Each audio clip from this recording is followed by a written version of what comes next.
How long was Taylor Swift trapped in this vault before her eventual werewolf jailbreak? For those recently returned from hibernating under some rock, we're talking about her most recent music video for her song I Can See You, where Taylor has been imprisoned by someone and, in traditional prisoner style, is marking out her days of captivity on the walls of her cell. Too bad she's really bad at it.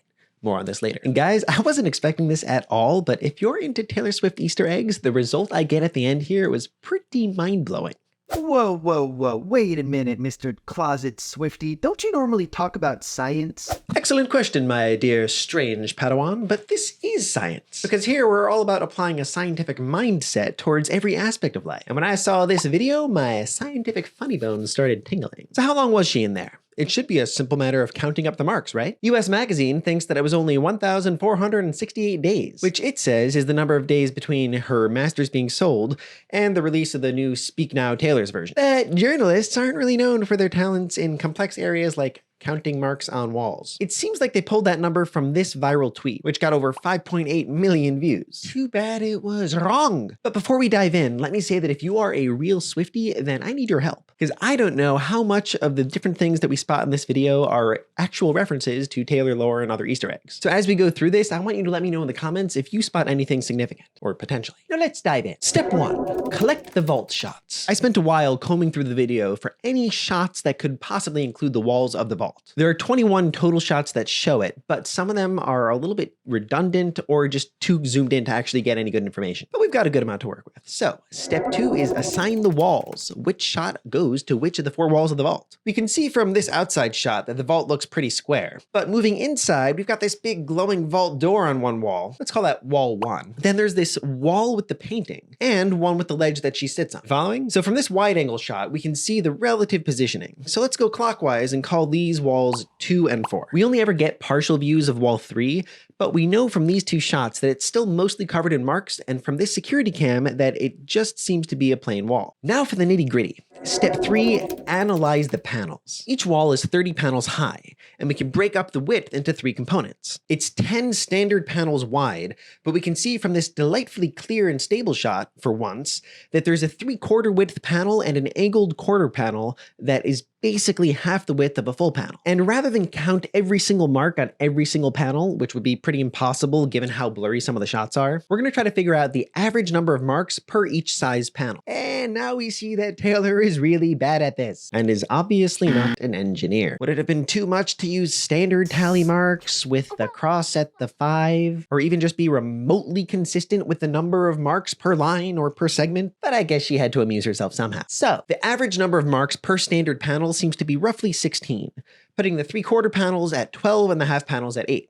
This isn't fully consistent, but we're going to run with it for the sake of our sanity. But how many of these goes to each wall? We've got some obstacles to deal with. So step 4 is calculate the number of panels per wall and figure out what things are obscuring them. Wall 1. For wall 1, it's almost like she wants it to look as if the blank wall were there and fully marked by her before they ever even cut out this circular door, which you can see because the door seems to almost obscure some of the marks. But we'll just assume that's not the case and that she just got up nice and personal with that little door. The side panels are pretty easy, although why she randomly decides to go farther down on some columns than others is anyone's guess. But the middle gets complicated because towards the top is too blurry to actually count. So we're gonna have to do some maths. Who here remembers their high school geometry? How to calculate the area of a cross section of a circle? I got a bit lazy and actually ended up just integrating across it, but let's back up for a second. Lacking any objective length measurements, let's instead define our base unit as the height of a single panel. Call it h. We can then see that panel width is W equals 4.8 h, and given 16 marks per panel, that gives us 3.33 marks per square h. Surprisingly nice and even fraction. Why is this relevant? Because once we know the marks per area, we just need to calculate the area covered by the circle portion and subtract it from the full rectangle. Measuring the radius of the door gives us 13.75 h, which gives us an area of 594 h squared. But the covered area is more than just half the circle, which would be super easy to calculate. And as I mentioned before, here's where I actually forgot the area for partial sections of a circle and had to do some quick integration by parts to rederive it.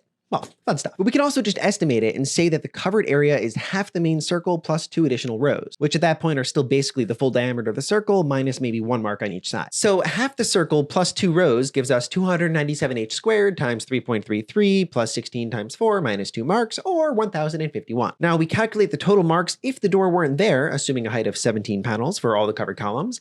That gives us 3,378 marks. Subtracting that 1,051 gives us 2,327 marks for the room, which is already over 6 years, assuming she's just marking 1 mark per day. A little weird. That's just wall 1, so let's pick up the pace here a bit. Wall 2, the painting wall. Our 2 best straight-on shots don't include the ceiling or floor, which makes row counting a bit tough, but we got this. This shot establishes the connecting corner 1 as 17 rows filled, which then allows us to use this next shot to get the relative heights of all these nice columns. Then this wider shot for the ones on the right, tweaked for some better contrast. And finally, we see the painting itself is 9 rows high and 25 marks wide for a total of 225 covered marks, assuming she didn't mark behind it like a crazy person. But speaking of crazy person, for some reason, these 2 columns on this wall and part of these 2 have way more marks per row, 21 instead of the usual 16, which makes me wonder, was there someone else in here at some point? Or did she just go through a rough patch? Anyways, adding up this wall gives us 3,360, almost another 10 years. Let's move on to wall 4 next, because 3 is a little bit weird. Wall 4, the ledge. We see Taylor sitting on this ledge in multiple shots, and you'd think that this would be nice and simple because it's a wall full of marks, right? Wrong. Here, Taylor is once again behaving in a way that drives my engineering brain bananas. We see her actually marking the wall, but for some reason on this wall, she decides to start from the middle, and we don't even see the top or bottom of the wall in that shot.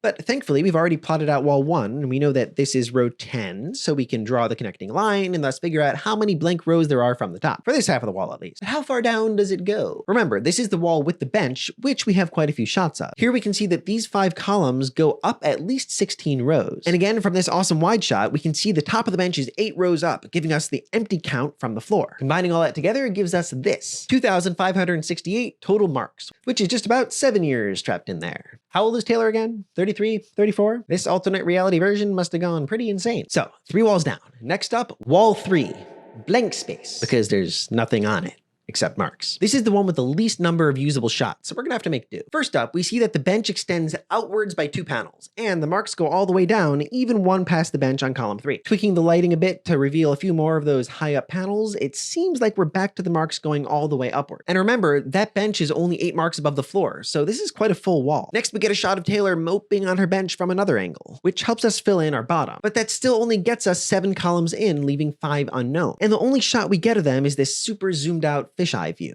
But this does let us know that there doesn't seem to be anything else on the wall, and we can make out a very faint line extending out from the bench that seems to indicate the marks going all the way across. Putting that all together gives us the most mark-full wall we've seen yet, or partially seen. Running the numbers gives us 4,096 marks. I know this is based on a bunch of estimations rather than perfect counting, but still seeing that exact number gave my nerdy brain goosebumps. If you know why, comment down below. Now, you might think that we're done and all we have to do is add up our wall counts, but there's one teensy-weensy problematic detail. Why? What is it now?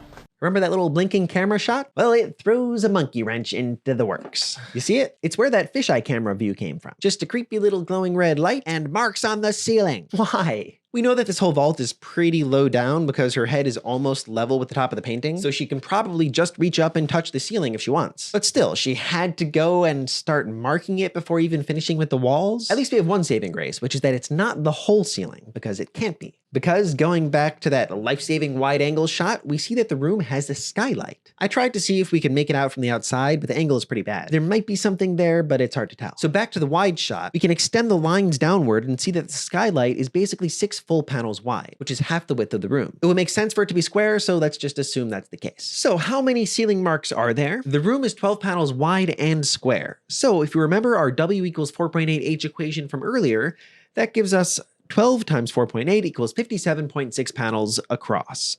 Given that she's a crazy person who already filled in the partial panel, we can round that to 58. So that's 58 times 12 equals 696 total panels. But subtracting the skylight gives us minus 6 times 6 times 4.8 equals 173 for a total of 523 filled in panels. At 16 marks per panel, that's 8,368 marks on the ceiling, or 22.9 years.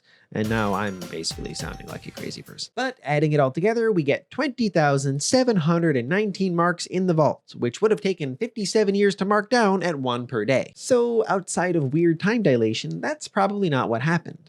So let's workshop it a bit. 20,719 is a prime number. So let's call it 20,720, given that we're already making some approximations here. That's 2 times 2 times 2 times 2 times 5 times 7 times 33. Not sure if that helps, but let me know if you spot anything there. I'll admit I was struggling to find the proper significance here, but then it hit me. That US Magazine article claimed that there were 1468 marks on the vault, which corresponded to the days between her masters being sold and the music video coming out. That's obviously bogus and off by a full order of magnitude, but I checked and that 1468 number at least is correct. Scooter acquired Big Machine Records and thus Taylor's masters on June 30th, 2019. The music video came out on July 7th, 2023, which is 1,468 days. So what if we divide our 2719 number by 1468?